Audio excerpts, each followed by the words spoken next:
కుంభరాశి వారికి ఈ వారం చాలా అనుకూలంగా ఉంది. ఆరోగ్యరీత్యా కొన్ని ఇబ్బందుల నుంచి బయటపడగలుగుతారు. అయితే కొంతమందికి సర్జరీ తప్పకపోవచ్చు. వాటి విషయంలో జాగ్రత్త వహించాలి. దూర ప్రాంత ప్రయాణాలు ఎక్కువగా చేయకపోవడం చెప్పదగిన సూచన. ఈ రాశి వారికి ఏలినాటి శని నడుస్తోంది. శని ద్వితీయంలో అంత అనుకూలంగా లేదు.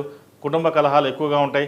ఉద్యోగ, విద్య, అదేవిధంగా ధనం ఎక్కువగా ఖర్చు అవడం, ₹1 ₹10 ఖర్చు అవడం, అదేవిధంగా ₹1 రాకపోగా ఇంకో ₹20 ఖర్చు చేయడం, ఇటువంటివి జరుగుతూ ఉంటాయి. వాటి విషయంలో జాగ్రత్త వహించాలి.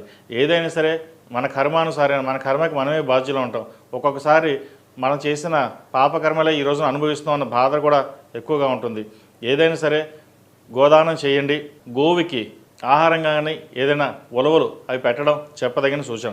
ఉలవలు కానీ, బొబ్బలు కానీ, గడ్డి కానీ ఏదైనా సరే ఆవుకి చేయడం వల్ల కొంతవరకు ఇబ్బందుల నుంచి బయటపడగలుగుతారు. అదేవిధంగా లాభాధిపతి, ద్వితీయాధిపతి అయిన గురువు 6 ఉన్నారు. 6 బలంగానే ఉన్నారు. సంతానం సంబంధించిన విషయ వ్యవహారాలు చక్కగా ఉన్నాయి. విదేశీ వ్యవహారాలు అనుకూలిస్తాయి. దూర ప్రాంత ప్రయాణాల విషయంలో కొన్ని జాగ్రత్తలు తీసుకోవాలి. వ్యాపారపరంగా గడిచిన కొన్ని వారాల కంటూ కూడా ఈ వారం వ్యాపారం చక్కగా ఉంటుంది. లాభాలు తెచ్చే విధంగా కూడా గోచరిస్తోంది. అదేవిధంగా భాగస్వామి మధ్య ఉన్న విభేదాలు తొలగిపోయి ఒకరినొకరు అర్థం చేసుకుని ముందుకెళ్ళడం జరుగుతుంది. ఏదైనా సరే మనం నలుగురితో పాటు కలిసి ఉండాలి అనే భావన ఏర్పడుతుంది. ఒకప్పుడు నేనంటే నేను, నాకే ఉండాలి, నాకెవరు అవసరం లేదు, నేను ఒక్కరిని ఉంటే సరిపోదన్న భావన ఏదైతే ఉందో అది మారడం నలుగురిలోనూ సంతోషకరంగా చెప్పవచ్చు. బంధువర్గంతో కలిసి ఆనందంగా గడపడం, బంధువులతో కలిసి విహారయాత్రలు చేయడం, దైవ దర్శనాలు చేసుకోవడం, ఒక అందుకు అందరిలోనూ సుఖ సంతోషాలు, సంతోషం వ్యక్తపరచడం అనేది జరుగుతుంది. మీరు ఇలా మారడం అనేది ఎవరు ఆశ్చర్యానికి గురి చేస్తుంది. మీరైనా ఇలా మారారా, ఇలా ఉన్నారా అనే భావన కూడా ఉంటుంది. ఒకప్పుడు ఎవరిని పట్టించుకోలేని వారు ఇవాళ అందరూ కావాలని పట్టించుకోవడం అనేది నలుగురిని ఒక ఆశ్చర్యం గురి చేస్తుంది. ఏదైనా సరే మీ మార్పు అందరినీ ఆశ్చర్యపరుస్తుంది, అందరినీ సంతోషపెడుతుంది. కాబట్టి మనం 10 మంది సంతోషం కోసం మనం చేసే ప్రయత్నం ఏదైతే ఉందో అది అందరికీ మేలు చేస్తుందంటే మారడంలో ఎటువంటి తప్పు లేదు. అదేవిధంగా ఈ రాశిలో జన్మించిన విద్యార్థులకు కాలం చాలా అనుకూలంగా ఉంది.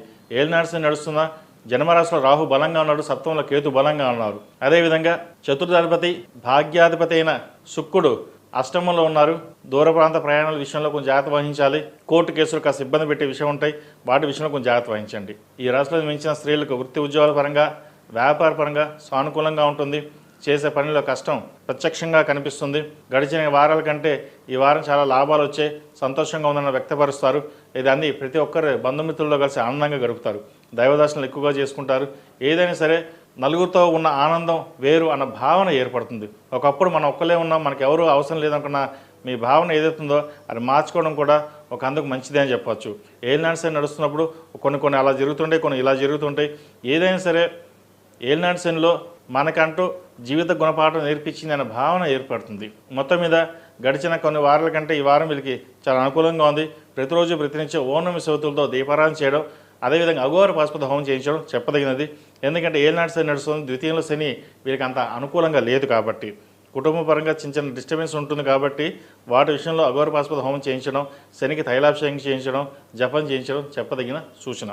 ఈ రాశిలో జన్మించిన వారికి కలిసి వచ్చే సంఖ్య 6, కలిసి వచ్చే రంగు స్కై బ్లూ.